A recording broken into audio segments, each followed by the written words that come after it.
She's 48, I'm 25, and she just whispered, "Rules are boring, let's break a few." The first time I saw her, the library felt different, as if the air itself had shifted. I had walked in expecting the quiet comfort of books, the faint smell of old pages, and the soft hum of fluorescent lights. Instead, I noticed her. She was standing behind the front desk, organizing a stack of returns, and yet, she seemed untethered from the usual monotony. There was a grace in the way she moved, a natural rhythm in how she adjusted a pile of books, how her fingers lingered on the spines as if they were old friends. Her hair, streaked lightly with silver, caught the soft sunlight streaming through the tall windows, and for a moment I couldn't look away. When she looked up, our eyes met. Her gaze was warm, steady, and, strangely, inviting. It wasn't the kind of glance that rushed past you, it lingered, teasing, as if she knew something I didn't yet understand.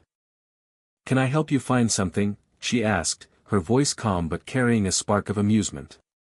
I nodded, my words caught somewhere between awe and nervousness. She guided me through the aisles, showing me where certain sections were tucked away, her hand brushing lightly against mine when handing me a book. It was a touch so fleeting that I almost convinced myself it was accidental, but it wasn't. There was intention in it, a subtle warmth that made my chest tighten with something I hadn't expected. As we walked, I noticed the little details, how her fingers moved over the pages she held, the slight curve of her lips when she smiled, the way she tilted her head slightly, listening intently whenever I spoke. It was mesmerizing, and I felt an unfamiliar nervousness mixed with excitement. Her presence had a quiet confidence, yet there was something human in her gestures, something approachable that made me want to linger, to learn more, to not leave the library ever. I realized then that this wasn't just a library visit. It was the start of something I couldn't name, a tension I didn't fully understand yet but wanted to explore. Even in the quiet, between the rustle of pages and distant footsteps, I felt an electric sort of awareness, my thoughts drawn to her, to the curve of her smile, to the warmth she radiated without even trying. And when she handed me the book, her fingers brushing mine again, she leaned slightly closer and whispered, almost conspiratorially, "Rules are boring." My heart jumped, and I knew, even then, that the ordinary world of quiet aisles and organized shelves was about to change. After that first encounter, I found myself returning to the library more often than I had any reason to. Each visit, the anticipation in my chest grew, and every interaction with her felt like stepping into a quiet, intimate world that existed just between the two of us. She remembered my name, of course, how could she forget, and the little details I casually mentioned, the book I had been struggling to find, the favorite cafe I liked to visit, even the fact that I preferred tea over coffee. Each recollection was small, but it mattered, and it made me feel noticed in a way I hadn't expected. Our conversation started casually, almost innocently, recommendations, debates over novels, the occasional shared laugh over some trivial library mishap. But gradually, they became something more nuanced, charged with an undercurrent of connection that neither of us openly acknowledged. I noticed the way she leaned slightly closer when she spoke, how her gaze held mine a fraction longer than necessary, the subtle curve of her smile when she caught me off guard with a teasing comment. "Rules are boring," she repeated one day, this time with a mischievous glint in her eyes, "so let's see what happens if we do this differently." Her teasing wasn't flirtation in the shallow sense, it was a gentle invitation, a challenge wrapped in warmth. And I couldn't help but respond, my words catching somewhere between nervousness and excitement. I found myself laughing more easily, lingering longer, my mind replaying the small gestures I had begun to notice, the brush of her hand when passing a book, the way she tilted her head as if listening not just to my words but to the thoughts behind them. There was an intimacy in these exchanges, subtle and slow-burning, that made the library feel like our own private stage.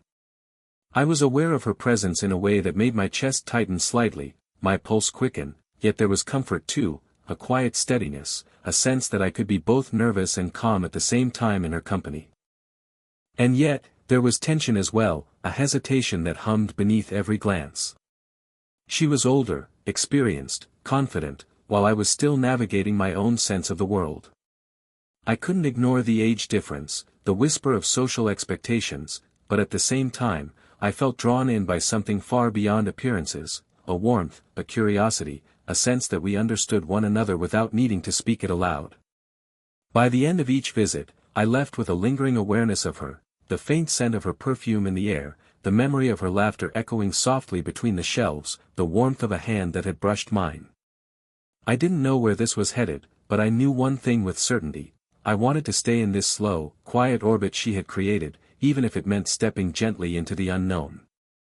One afternoon, she surprised me with an invitation that felt entirely unexpected, yet perfectly natural. "There's a little park just around the corner," she said, her eyes sparkling with quiet mischief, "perfect spot to take a break from the library rules." My heart stuttered at the suggestion.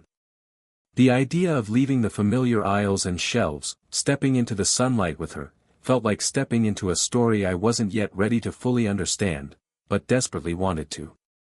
The park was small but charming, with winding paths shaded by old oak trees. As we walked side by side, our shoulders occasionally brushing, there was a gentle warmth that radiated between us, not from the sun, though it was soft and golden, but from the quiet, steady connection that had begun to form. Conversation flowed easily, yet it felt deeper than before. She shared stories of her younger days, of risks taken and roads not traveled, of joys that had left small traces on her smile and laugh lines. I found myself opening up as well, recounting dreams and regrets I had rarely spoken aloud. At one point, we sat on a weathered bench overlooking a small pond, the water glinting in the sunlight, birds chirping softly around us. She leaned slightly closer than necessary, as if the world had shrunk to just this moment, just this connection. A breeze lifted a strand of her hair across her face, and I reached out instinctively, tucking it behind her ear. Her skin was warm beneath my fingers, and for a fleeting second, her eyes held mine with an intensity that made my pulse quicken. It was a gesture so simple, yet it carried weight, a quiet acknowledgement that our closeness, however new, was real and mutual. We laughed at trivial things, shared comfortable silences, and yet in every glance, every slight touch, there was a depth that words could never fully capture. I became aware of the subtle rhythm of her movements, the way her hand rested lightly near mine, the gentle tilt of her head when she listened. It wasn't just attraction, it was trust, curiosity, and a recognition of the other's soul that built steadily between us. By the time we returned to the library, the ordinary world felt subtly altered. The sunlight lingered in my mind, her laughter echoed softly, and the warmth of her presence remained with me, even after she had walked away. Something had shifted. The connection was no longer confined to books and shelves, it had spilled into the world outside, into spaces filled with air and light, laughter and quiet understanding. I realized, in a moment of gentle clarity, that this wasn't a casual acquaintance or fleeting curiosity. It was something tender, fragile, yet compelling, a bond one wanted to explore slowly, carefully, and entirely. And somehow, in the simplest of gestures, a hand brushing hair aside, a shoulder touching mine, I felt the first real spark of something that might become far more than either of us had anticipated. It started with a small suggestion, almost casual, but it carried an energy I couldn't ignore. "Why don't we sneak into the restricted section?" she whispered one afternoon, her eyes glinting with mischief. My heart skipped, both from the audacity of the idea and the thrill of being invited along. The library had always felt like a quiet, orderly place, a sanctuary of rules and routines. Yet with her, rules felt optional, as if bending them together was a secret we were meant to share. We crept down the aisle, the soft echo of our footsteps magnified in the quiet space. My pulse thrummed in rhythm with every whispered comment she made, every subtle laugh that escaped her lips. She brushed past me as we moved between the shelves, her shoulder grazing mine in a way that made the air between us spark. It wasn't accidental, I could feel the intention behind it. My hand twitched slightly, tempted to linger near hers, but I held back, savoring the tension, the unspoken acknowledgement of the closeness we shared. She picked up a rare, leather-bound book and held it out for me. Our fingers touched for just a moment, yet it was enough to send a thrill up my spine. Her eyes met mine, and in that gaze, there was something unspoken, a shared delight, a secret joy in the small rebellion we had crafted together. The laughter that followed was soft, intimate, and entirely ours. It wasn't just playfulness, it was a language of connection, a rhythm of trust that drew us closer with every step. Then came the tiny moments that mattered most, the brush of a hand along the spine of a shelf as we leaned in close to examine a book, the shared glance that lingered too long, the way she tilted her head with a teasing smile that made me feel simultaneously nervous and exhilarated. Each touch, each look, carried weight, a quiet affirmation of attraction, of curiosity, of a growing desire to explore what lay beyond friendship. Even as I felt the pull of excitement, there was a hesitancy within me, a whisper of caution. She was older, experienced, and I was still navigating the edges of the world she seemed so effortlessly to inhabit. And yet, in this tiny act of rebellion, the hesitation faded just enough to let the thrill take over. By the time we returned to the main aisles, the ordinary library seemed transformed.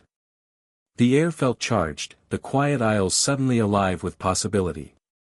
Every laugh, every brush of skin, every lingering glance had woven a subtle thread between us, a connection that was no longer merely imagined. With her, rules were optional, but the bond we were forming felt unavoidable, undeniable, and intoxicating in a way that made my chest ache with anticipation. That afternoon, the library felt quieter than usual. Sunlight streamed through the tall windows, casting long, golden shadows across the shelves, and I found myself lingering longer than I had any reason to, hoping she would appear. When she finally did, she seemed different, softened somehow, as if a layer of her usual confidence had gently lifted. She motioned for me to sit beside her at the small reading table tucked in the corner, and I obeyed, sensing that something significant was about to unfold.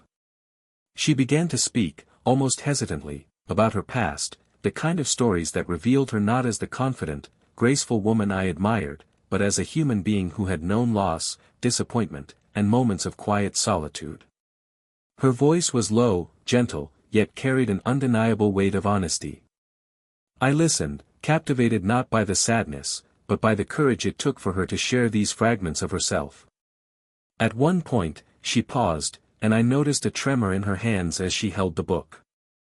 Instinctively, I reached out, placing my hand lightly over hers. The warmth of her skin against mine was grounding, comforting, a quiet reassurance in the midst of her vulnerability. For a moment, the library seemed to vanish, it was just the two of us, sharing an unspoken understanding that transcended words. Her eyes met mine, and in that gaze, I saw both hesitation and trust. It was a delicate dance, this sharing of selves, me, careful not to overstep, her, testing the boundaries of what she allowed me to see. I realized then that our connection had deepened beyond playful flirtation. We were stepping into emotional territory that required care, patience, and genuine presence. She laughed softly at one of my observations, the sound fragile yet real, and I felt a swell of protectiveness and admiration. I wanted to be the one she could lean on, even in the smallest ways, to offer steadiness without rushing or imposing. A subtle brush of her hand against my arm as she adjusted her sleeve sent a shiver down my spine, not from desire alone, but from the intimacy of shared trust, the delicate acknowledgement that we were slowly becoming entwined in each other's emotional worlds. When she finally stood to leave, I felt a quiet reluctance, a desire to linger just a little longer in the cocoon of vulnerability we had built. Yet even as she walked away, I carried with me the weight and warmth of that moment, the realization that our connection was no longer fleeting or superficial. It was steadying, powerful, and entirely human. And I knew, with a quiet certainty, that I wanted to be present for her, and for whatever fragile, beautiful bond we were beginning to forge together. It was a rainy afternoon when everything seemed to shift between us. I had just arrived at the library, umbrella in hand, when I saw her standing near the entrance, slightly soaked, a few stray drops clinging to the strands of her hair. "You didn't have to run out in this," I called, concern threading my voice. She laughed softly, brushing a damp strand from her face, but there was a flicker of worry in her eyes, subtle, yet unmistakable. I rushed to her side, offering my umbrella, and she tilted her head in that familiar, teasing way. "Rules are boring," she murmured again, almost defiantly, but there was an edge of vulnerability beneath it. I felt my chest tighten, an urgent awareness of her closeness, the warmth radiating from her even through the thin fabric of her coat. As we stepped inside, the smell of wet earth and old books mingled, grounding the moment in a vivid, almost cinematic intimacy. Later, as she helped an elderly visitor retrieve a fallen stack of books, her ankle twisted slightly on the slick floor. Instinctively, I reached for her, steadying her with a firm but gentle hold. Our foreheads brushed briefly, an accidental yet electric contact that left my pulse racing. Her breath hitched softly, and our eyes met in a way that said everything without words. There was no rush, no pressure, just a shared recognition of the closeness we had built, a quiet affirmation that the connection was mutual. We paused afterward in one of the quiet corners of the library, still close enough that the warmth of her body brushed mine. She laughed softly at the absurdity of the day, and I felt a tension release between us, a mixture of relief, joy, and anticipation. Her hand brushed against mine, lingering just long enough to send a thrill through me, and I realized that our bond had deepened beyond playful teasing or quiet admiration. It was real, steady, and emotionally charged, a perfect collision of care, affection, and restrained desire. I could see the same acknowledgement in her eyes, the understanding that our connection was no longer subtle or fleeting. There was a pause, a shared inhale, and in that silence, a wealth of unspoken feelings. Every brush of skin, every fleeting touch, every glance carried weight. We weren't rushing, and yet, in those moments, the tension between us felt electric, alive, undeniable. By the time the rain eased and the library returned to its familiar quiet, I felt a profound certainty: we were no longer two strangers circling a connection. We were a delicate, intentional bond, formed through shared vulnerability, playful rebellion, and small acts of care. And in that shared warmth, I understood that the slow-burning attraction, the subtle desire, and the emotional intimacy we had nurtured were all finally finding their home, right here, together, in a world of quiet shelves, soft rain, and mutual understanding. By the time the week drew to a close, something between us had shifted entirely. The library still smelled of old books and polished wood, but now it felt less like a place of rules and routines, and more like a space we had quietly claimed for ourselves. Every corner, every aisle, every sunlit patch seemed infused with the memory of our small rebellions, our shared laughter, and the quiet moments of vulnerability we had offered one another. That afternoon, after the usual hush of patrons had thinned, she suggested a walk through the nearby park. The golden light of late afternoon spilled across the paths, casting long shadows and making the world feel softer, slower, perfect for the unhurried rhythm we had fallen into. We walked side by side, shoulders brushing occasionally, the small touches no longer accidental but natural, comfortable, and somehow reassuring. I felt a sense of warmth that had nothing to do with the sunlight, it radiated entirely from her presence, steady and grounding. At a quiet bench near the pond, she sat first, and I took the seat beside her. Our hands brushed lightly against one another, the touch lingering just enough to be intimate without needing words.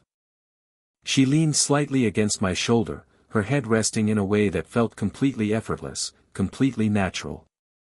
There was no rush, no expectation, just a quiet acknowledgement of the bond we had nurtured over weeks of subtle glances, shared smiles, and small acts of care. We spoke softly, trading stories about our days, the little triumphs and minor frustrations, everything that had seemed trivial before but now felt significant simply because we were sharing it together. I realized then how deeply our connection had grown. The age difference, the initial hesitation, the slow dance of playful rebellion and vulnerability, all of it had led to this steady, comforting intimacy. We were two people who had discovered something rare, a space where desire, affection, and trust could coexist harmoniously. At one point, she laughed quietly at something I said, and the sound wrapped around me like a warmth I didn't want to escape. I reached out instinctively, brushing a strand of hair from her face, and she looked up at me with a smile that was tender, teasing, and utterly sincere all at once. It was the kind of moment that made words unnecessary, the kind of connection that spoke in touches, glances, and shared silence. As the sun dipped lower, painting the park in shades of amber, I knew with certainty that we had found something enduring. Rules had been bent, boundaries explored, and emotions tested, but in the end, what remained was a slow, steady flame of connection, affection, and mutual respect. She rested her head against my shoulder once more, and I felt the quiet satisfaction of knowing that we had arrived, not at a fleeting moment of excitement, but at a shared, lasting intimacy that was ours alone. And in that golden light, with the world quietly moving around us, I understood fully, the story wasn't about breaking rules, it was about finding a bond worth holding onto, one touch, one glance, and one quiet, steady heartbeat at a time. And in that golden light, with the world quietly moving around us, I understood fully, the story wasn't about breaking rules, it was about finding a bond worth holding onto, one touch, one glance, and one quiet, steady heartbeat at a time.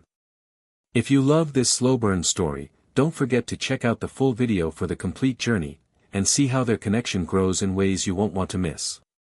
Link in the description.